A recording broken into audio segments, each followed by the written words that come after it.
Oke guys, selamat malam. Kembali lagi ke obrolan malam-malam. Penting nggak penting, tetap kita obrolin.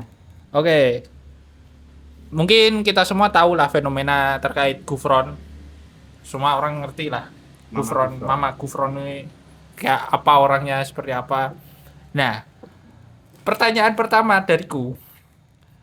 Pertama kali kalian tuh melihat konten Mama Gufron ini, reaksinya itu gimana? Dukun. Ya gimana ya? Pertama kali lihat tuh lagi nyekrol IG, lihat-lihat meme. Tiba-tiba kok ada orang kayak apa? Tradisional Jawa gitulah. Oh, mau menceramah. Setelah saya dengarkan, ini orang dukun modern apa gimana? Dukun modern ini pakai Gemini. Nah, itu. Kan Jujutsu Kaisen. Ah, ya. Jangan salah, grade spesial bos. Spesial ya. Spesial misinformasi. Nah, jadi gitulah. Oh, mungkin yang lain. Nah, kalau aku tak anggap ya konten lucu-lucuan mas.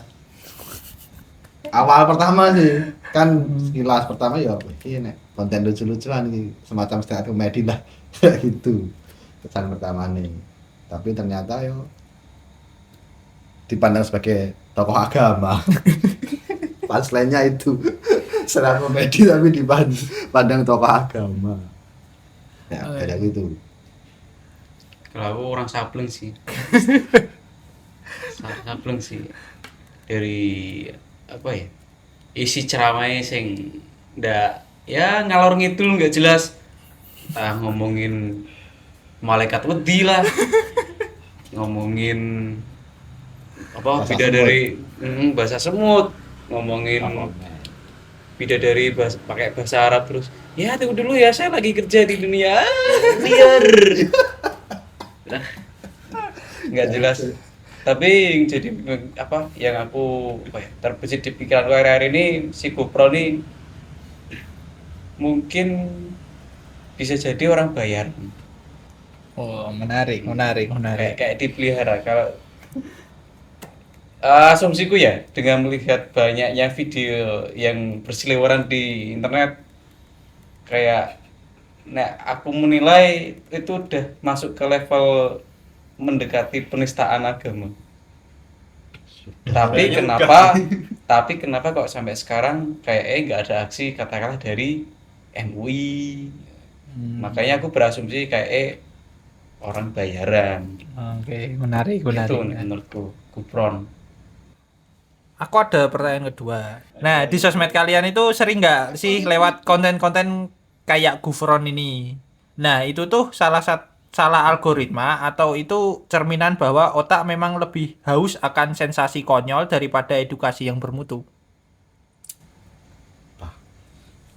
Tak cerna sih. Mungkin yang lain dulu. Saya tak mencerna itu dulu. Kalau aku nggak ada. Soalnya tiap ada konten misinformasi nggak jelas gitu, titik tiga not interested. Jadi nggak ada di algoritmaku. Aku aja nggak tahu dia itu tokoh terkenal di Indonesia sampai baru-baru ini kok.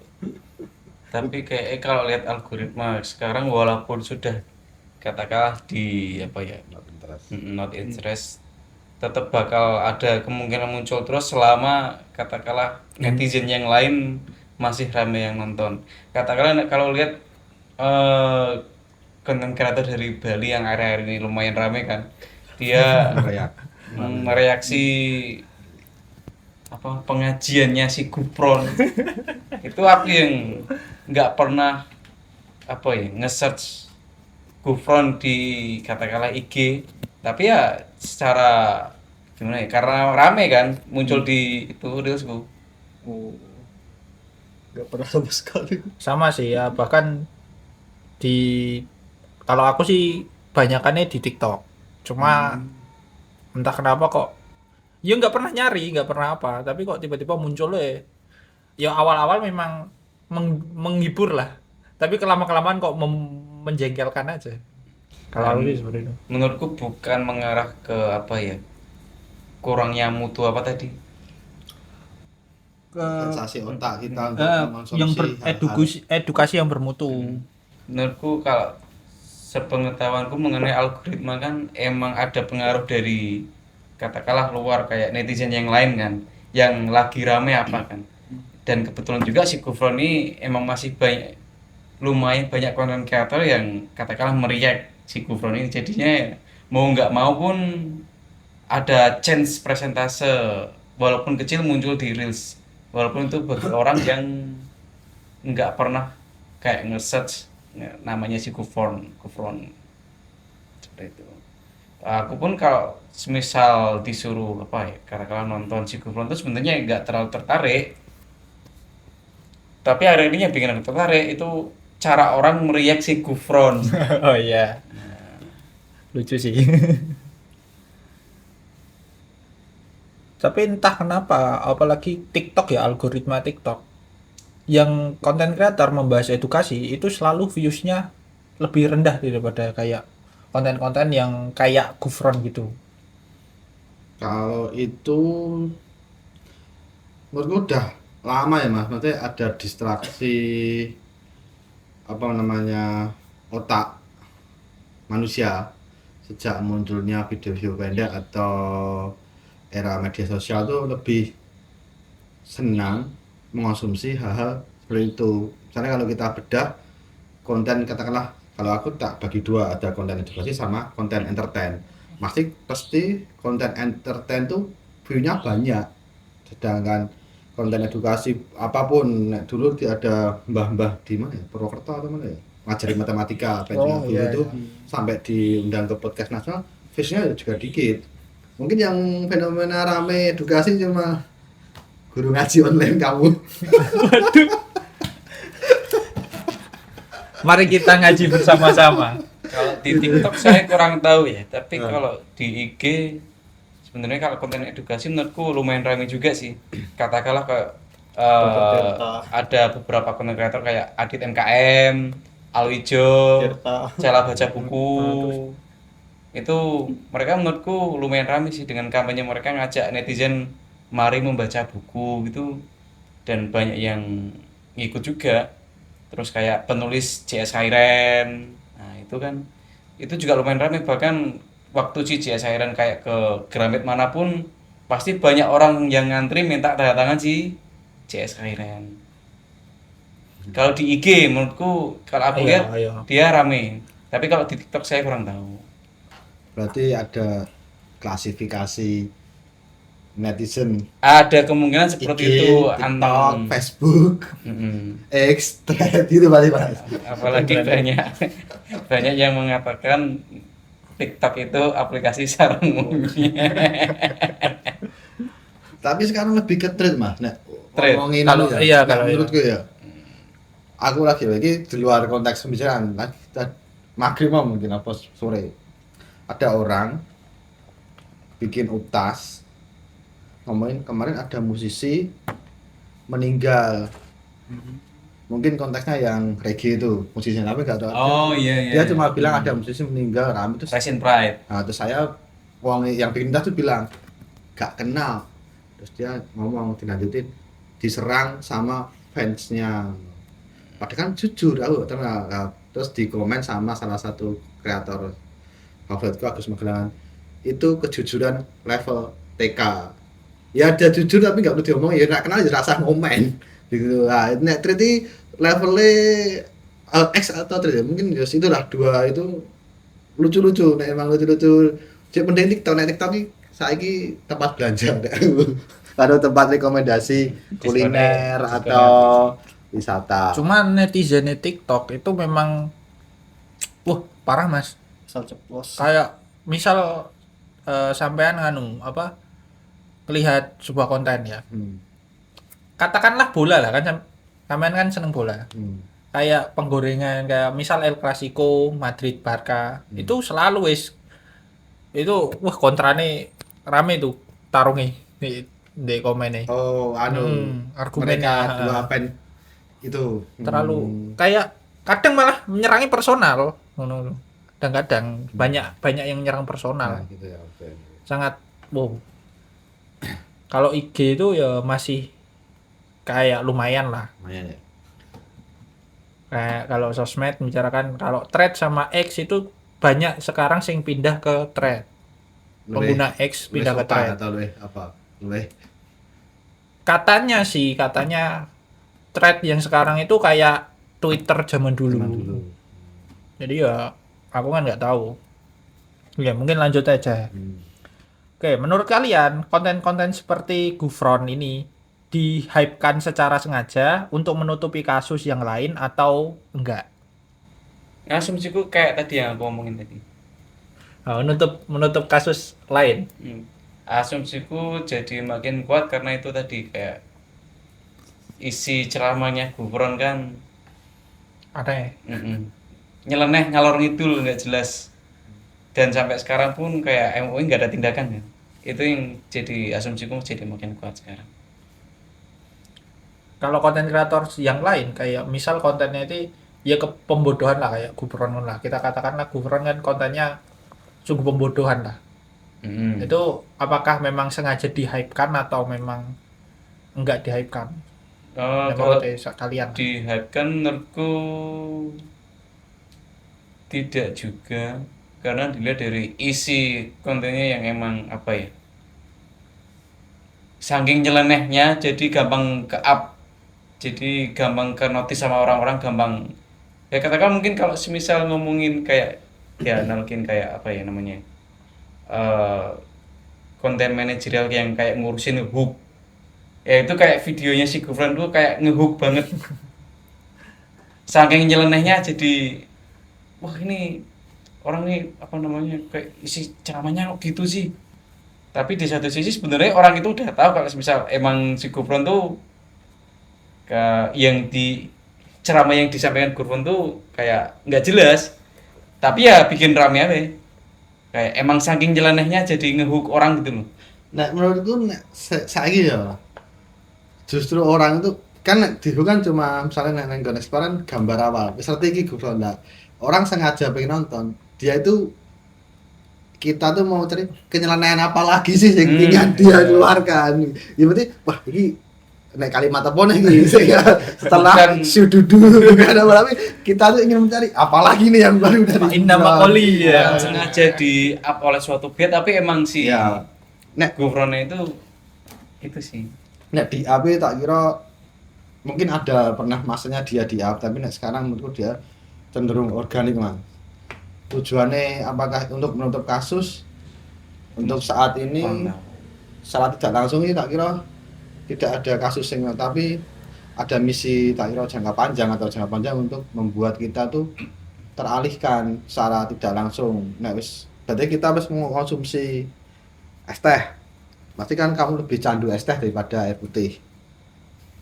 Seperti itu, atau kopi misalnya. Untuk diproduksinya kan tak kira ya pelan-pelan. Gufron tuh ndak sing langsung booming terus viral kayak konten-konten kreator yang lain atau influencer yang lain. Gufron tuh pelan-pelan tapi potongan-potongan videonya itu rame oleh banyak akun. Saat itu tidak hanya satu akun deh sing ngupload di IG ya, banyak akun sing ngupload ya, itu cenderung ke pelan-pelan aja. Memang ada masanya dia hype, tapi yang jelas tak kira itu ada agenda tertentu untuk membuat kita nyaman dengan konten seperti itu sih. Ya, Burhan. Kalau aku sih ada dua perspektif. Yang satu dari keagamaan, itu kan udah kelihatan benar-benar misinformasi agama sampai pelecehan agama, tapi MUI nggak bergerak atau organisasi agama lain nggak ada bergerak untuk menghakiminya dia. Jadi kemungkinan memang di hype dari beberapa kalangan untuk pengalihan isu. Tapi dari sosial media, dia itu orang nyeleneh meme, material meme lah. Jadi dan netizen Indonesia suka orang nyeleneh gitu. Jadi di hype juga dari sesi orang-orang Indonesia yang suka hal nyeleneh kayak gitu. Ya gitulah. Jadi ada backingannya, kemungkinan bisa, soalnya nggak ada aksi dari organisasi agama sama sekali. dan di hype dari masyarakat Indonesia yang suka orang nyeleneh juga bisa. Itu nyambung juga sih sama yang diomongin sama Mas Angga tadi. Kayak udah masuknya organik tadi. Secara pelan-pelan emang ditambahkan kalau yang saya lihat apa ya, pergerakan orang-orang membuat meme di Indonesia kan makin ramai sekarang. Nah, Iya. Dan bahkan udah masuk ke kancah luar negeri. Katakanlah Syekh yang di mana tuh yang Oh, Amerika. yang win ya. Itu aja sampai situ.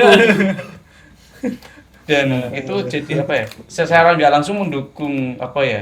Tumbuhnya pengalian secara pelan-pelan yang yang terjadi karena gufron. Orang-orang jadi pada bikinin gufron gitu loh. Dan itu mendukung kayak apa ya? Menjadi pupuk jadi apa namanya? Kontennya si Gufron tuh secara pelan-pelan mengalihkan katakanlah suatu kasus atau apa, suatu konflik. Mengalihkan perhatian aja lebih enak. Ya mungkin gitu ya. Mengalihkan perhatian Mengalihkan kita. perhatian secara pelan-pelan dan hak budaya yang nge-meme Indonesia itu jadi pemupuk. Iya, benar. Budaya meme Indonesia ini kuat sekali, sungguh kuat sekali. Oke, mungkin lanjut ke pertanyaan yang agak berat. Kalau konten pembodohan terus viral dan yang edukatif makin sepi, apakah itu berarti kita sebagai penonton sebenarnya adalah sponsor utama di baliknya di balik rusaknya moral dan logika masyarakat saat ini? Enggak juga. Coba diulangi pelan-pelan. Oke.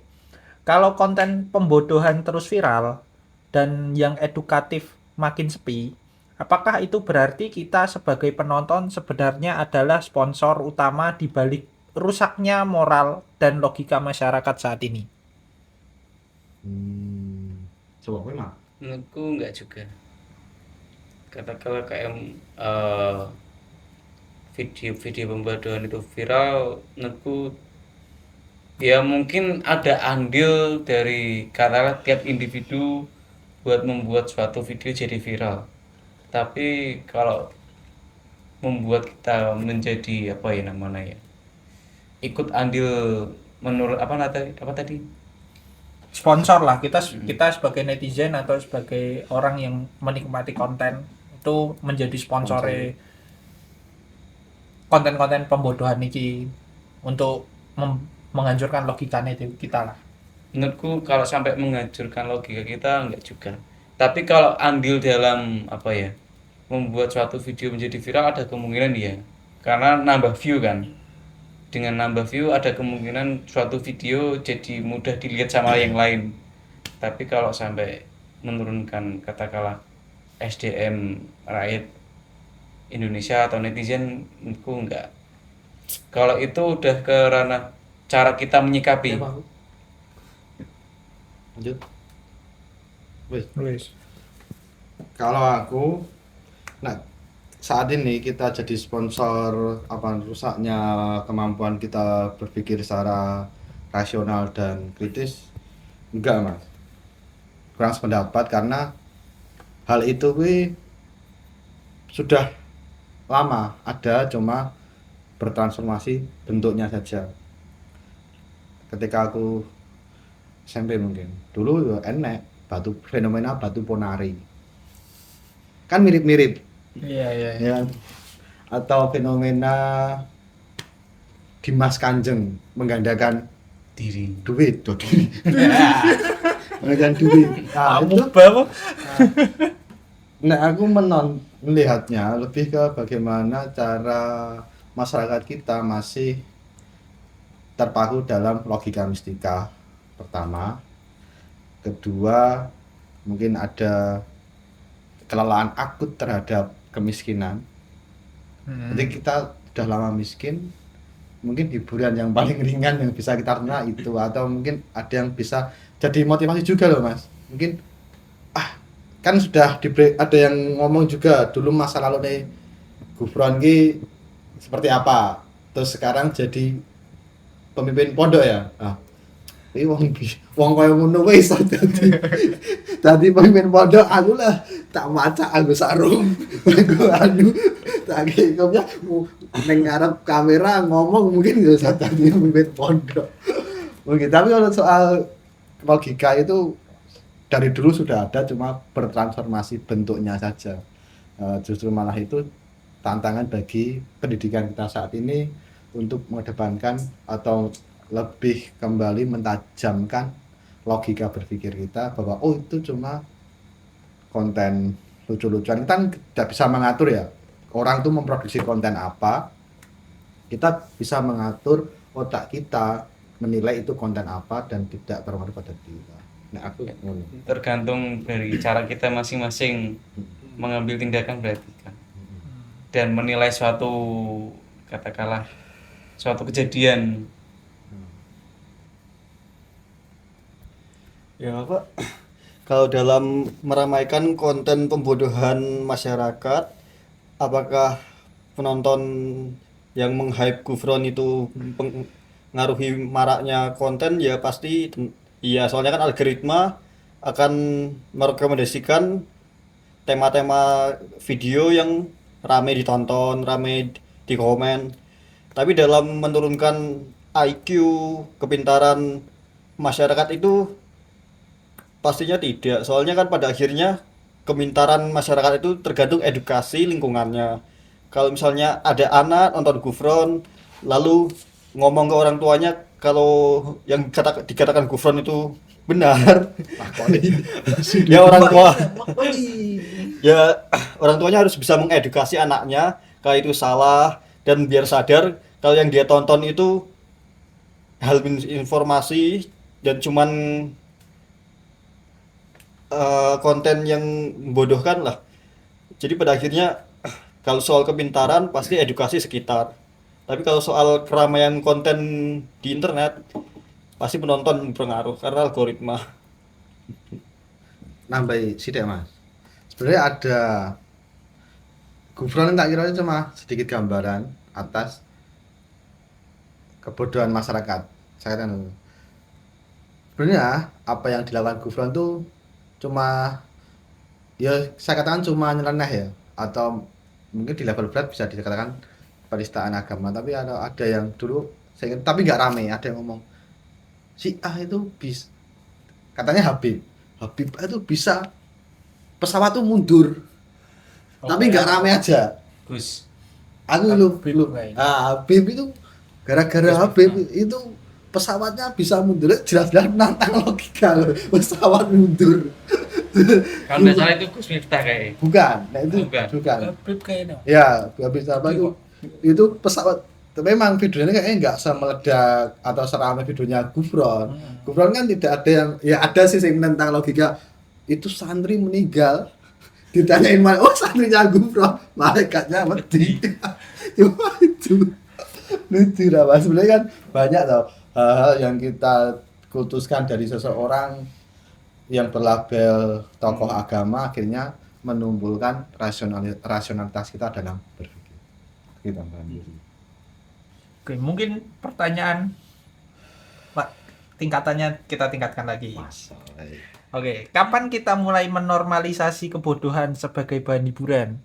Apakah kita sadar bahwa setiap kali kita tertawa sambil membagikan konten yang tidak masuk akal, kita sebenarnya sedang membantu menurunkan standar kecerdasan kolektif bangsa ini?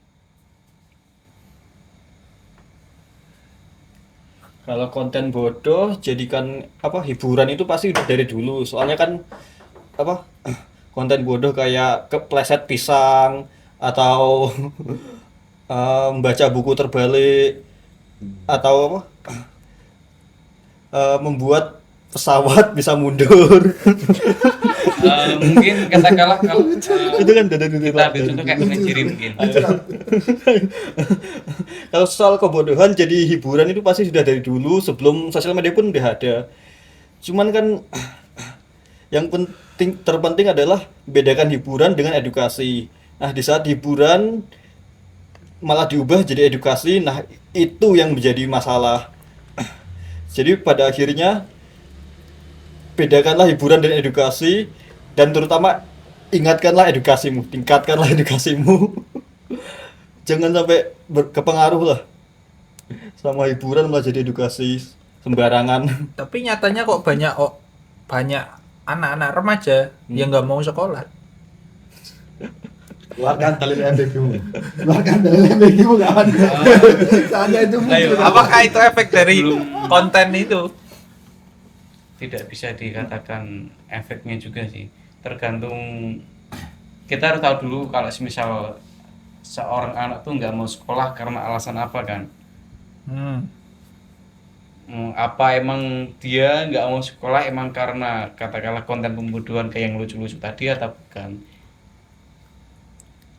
Kalau emang katakanlah kita ambil anak nggak mau sekolah dari sebuah konten, katakanlah kontennya influencer Bitcoin.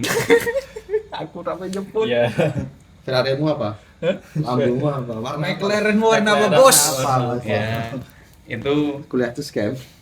mungkin saya malah akan tanya dulu ke Mas E.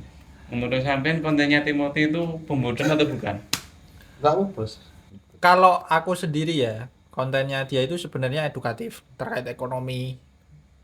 Tapi ya cara penyampaian dia sih yang menurutku salah. Berarti Yang akhirnya banyak orang itu salah mengambil kesimpulannya ya kayak tadi, kuliah itu scam, sekolah itu scam. berarti kan tidak bisa dikatakan apa ya, seorang anak itu bakal berhenti sekolah hanya karena konten pembodohan kan. Sebenarnya kan banyak faktor yang bikin anak nggak mau sekolah, entah itu malas, entah itu terpengaruh influencer. Tapi kembali lagi ke tadi apa namanya, pertanyaan tadi apa? Normalisasi. Apakah kita itu kayak Ikut- menormalisasi kebodohan sebagai hiburan? Mm-mm. Dan apa namanya, kalau nggak salah tadi ada lanjutan kan. Apakah kita sadar bahwa setiap kali kita tertawa sambil membagikan konten yang tidak masuk akal, kita sebenarnya sedang membantu menurunkan standar kecerdasan bangsa ini? Aku kurang setuju kalau itu. Sebenarnya kita yang memegang sosial media, yang ingin share ke teman-teman itu punya kendali penuh untuk share ke orang yang sekiranya bisa menerima atau bisa memfilter kontennya itu sebenarnya pembodohan atau bukan. Dan kita sebenarnya punya kuasa penuh buat nge-share ke orang yang sekiranya mampu buat mencerna, oh ini tuh hanya sekedar hiburan. Tapi apakah kasusnya kan di dunia sekarang kan anak-anak remaja bahkan yang dikatakan di bawah umur 16 lah kan sudah banyak yang punya sosial media atau apalah handphone sendiri. Kalau menurutku kan anak-anak seumur segitu kan masih belum bisa untuk memfilter. Kecuali buat anak-anak yang sekiranya belum mampu, itu memang tidak bisa dipungkiri mereka masih ada kurangnya kemampuan untuk memilah mana yang sekiranya cuma hiburan, mana yang pembodohan yang tidak perlu diikuti. Itu ada kemungkinan seperti itu.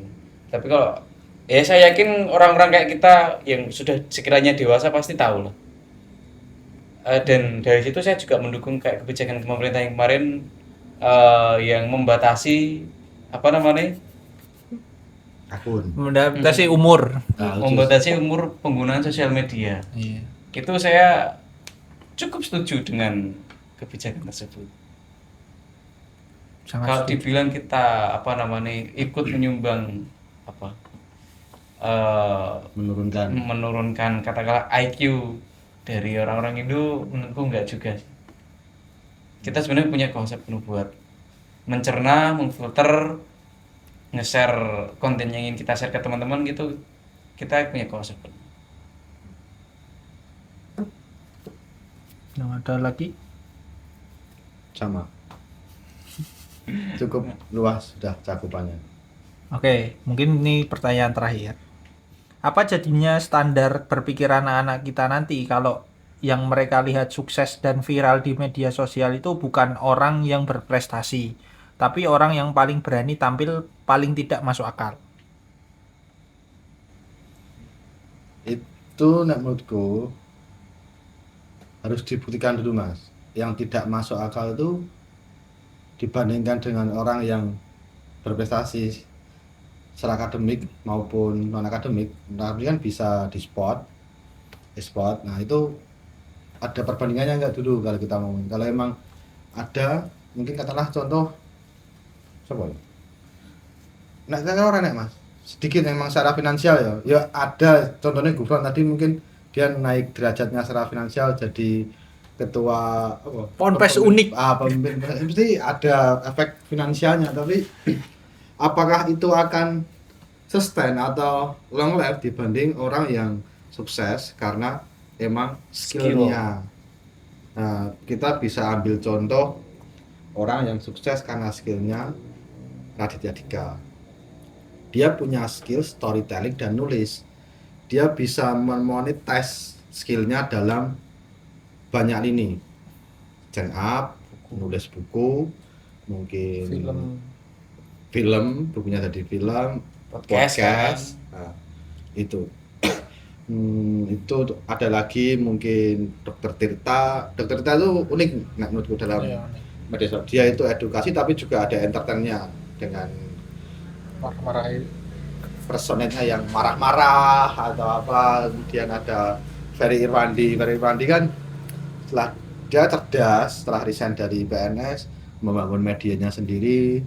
Sekarang bikin kamus lah. Itu yang harus kita perbanyak, kita bagikan ke anak-anak. Walaupun sebenarnya itu tantangan juga bagi dunia pendidikan formal, terutama guru ya, untuk membentengi murid-muridnya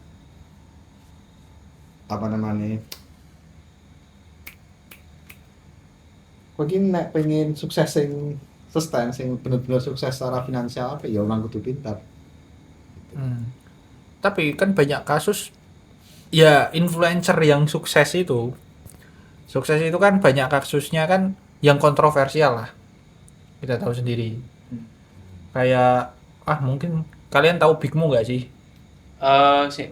Mungkin aku mau tanya, sukses atau viral maksudnya? Ini sukses sama viral. Sukses secara apa? Kekayaan. Sukses dan viral di media sosial. Bukan orang yang berprestasi, tapi orang yang paling berani tampil, paling tidak masuk akal. Kayak sukses dan viral lah. Kayak katakanlah kayak Bigmo. Bigmo itu kan dia viral. Dan ya itu sukses juga. Dengan ya menurutku apa sih prestasinya? Dia cuma kayak ngomong asal aja tanpa memperdulikan moral atau norma kan. Ya kalau aku kurang sreg sih. Kalau katakanlah mencari sukses atau viral dari jalan kayak gitu. Nah, Kayak Bigmo katakan. Kalau Bigmo itu udah gimana ya? Terlalu gimana ya, kok sampai nyerempet rasis itu nek kalau aku kurang sreg, kurang main aman katakanlah kalau begitu. iya. Nah, Beda katakanlah kita bandingin mungkin sama ISO Speed. Dia dia aneh, nyeleneh, tapi nggak sampai yang kayak gitu kan. Dia masih main aman kan. Ya brandingnya dia emang kayak gitu, nggak rasis tapi ya aneh, nyeleneh. Kayak dia yang kalau misal marah menggonggong lah, atau ya aneh-anehnya Speed lah, pasti tahu lah. iya. Beda kalau kayak dibanding sama Bigmo kan gimana ya, mungkin kalau aku ngegambarin lebih ke Asal ngomong kan dia. cari sensasi. Ya. Benar. Cari sensasi. Beda sama Speed. Kalau Speed itu dia membangun branding. Ya. Dia membangun karakternya kayak gitu dan konsisten, jadinya rame. Ditambah dia juga sering katakanlah viral di saat dia melakukan hal-hal baik, entah itu berbagi. Ya walaupun ada kayak video lucu yang dia main Fortnite, terus yang ada anak-anak, Speed, I did this, my mom is kinda homeless. Terus dia agak ketawa kan. Tapi itu kan nggak kayak, itu bukan Speednya yang cari sensasi, tapi emang gimana ya? Viewernya. Kayak apa, kejadiannya tuh agak lumayan awkward. Si anaknya kan tahu kalau Speed kan pasti punya banyak uang dari donate kan. Terus dia minta ya entah minta uang atau minta rumah ke Speed kan. Tapi caranya dia minta kan bikin Speed ketawa gitu loh. Tapi ya, banyak nggak sih anak-anak atau remaja-remaja itu sekarang yang punya cita-cita jadi konten kreator karena melihat influencer-influencer inilah kayak sensasional ini. Kayak Berarti kan banyak. Kalau banyak Mas ya di era media sosial sih, bahkan ya ditakoki jare yo pengen jadi konten kreator. Tapi motivasinya apakah ngikuti orang tertentu, subjek tertentu, ya mesti ya. Tapi apakah yang buruk yang jadi inspirasinya belum tentu juga. Ada juga sing terinspirasi karo konten-konten sing bermutu ya banyak juga, cuma tadi algoritma kita memberikan kita tontonan sing kayak ngono gitu. Itu kayak ngono sih. Ya walaupun mungkin perbandingannya kalau si anak itu antara kontennya bermutu atau enggak, mungkin perbandingannya masih banyak yang tidak bermutu ya. Ya, berarti kan standar berpikir anak kan akhirnya mulai berubah ya. Terkait kesuksesan sama viral lah. Iya sedikit lah, mungkin ya ada memang sing menurutku sendiri yang berpikir apa meniru orang kayak contoh Ferry Irwandi mungkin. Tapi yuk kita nggak pungkiri juga banyak orang yang meniru mungkin caranya Big Mo dan lain-lain.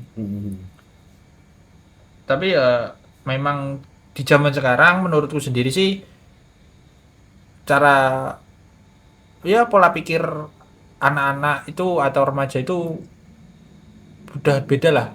Kayak kalian tau lah kayak Gen Alpha itu asbunnya sangat istimewa. Ya mungkin seperti itu. Tapi kemungkinan kalau ini masih asumsi sih.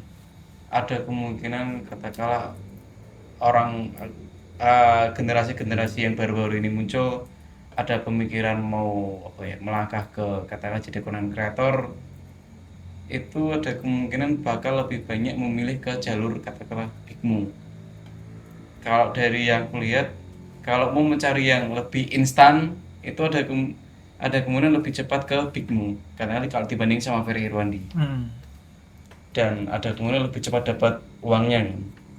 Sedangkan kalau dilihat dari kondisi ekonomi sekarang kan kayak harus membutuhkan uang banget, harus mendapatkan uang secara instan buat katakanlah hidup yang layak lah kalau di sini lah. Kalau kita katakanlah anak-anak yang baru-baru ini ingin melangkah ke content creator dan ini ingin memilih ke jalur Ferry Irwandi, ya mungkin bayangan dulu mereka harus membangun diri sendiri dulu. Kalau misal mereka memilih jalur Big Mo kan, aku berpikir mungkin anak SD pun meniru Big Mo bisa. Tapi kalau meniru Ferry Irwandi tidak bisa. Oh ya, satu lagi kan banyak konten kreator juga sing akhirnya ngomongnya itu nggak difilter gitu loh. Omong-omongan kasar kan keluar semua. Itu kan juga salah satu berdampak juga lah untuk anak-anak berpikir. Bahkan anak SD pun ya banyak yang mengatain orang tuanya kata kasar tapi nggak tahu artinya ketika ditanyain. Nah menurut kalian tuh gimana? Kalau anak SD ngatain orang tuanya ya berarti bukan karena influence, ya emang kata yang diucapkan itu terinfluence dari media sosial, tapi dari moral keluarganya ya wis kacos nek sampai ada anak SD wani ngomongin orang tuanya kayak gitu. Tapi kan kalau kata yang diucapkan mungkin dia tahu dari media sosial, tapi kalau sampai anak berani ngatain orang tuanya berarti kan dari awal pola didik, pola asuhnya wis kacau nih menurutku. Mengatain dalam konteks niatan ingin mencela orang kecuali tua. Dia anak itu habis nonton terus tanya, Pak, kata ini artinya apa? Lah dia mengkonsumsi itu dari media sosial dan dikonfirmasi. Tapi terus krungu misalnya nek wong nonton katakanlah podcast sambil ngomong kasar terus tiba-tiba karo wong tuane meniru sama persis kan. Berarti sejak awal ada yang kacau dari pola asuh nek menurutku Mas, tapi kayak gitu. Walaupun jelas media sosial itu menyumbang apa namanya Influence atau menyumbang buat anak-anak kita lebih gagal memfilter kata-kata yang baik ya mungkin, termasuk perilaku juga. Kalau menurutku agak kurang pas kalau gagal memfilter sih. Hmm. Kalau anak-anak kan Belum mampu Mm-mm. berarti belum mampu. Saya kira kan emang fasenya dia meniru kan. Hmm. Masih Iya. belum terlalu bisa memilah mana yang sebenarnya baik sama buruk. Oke.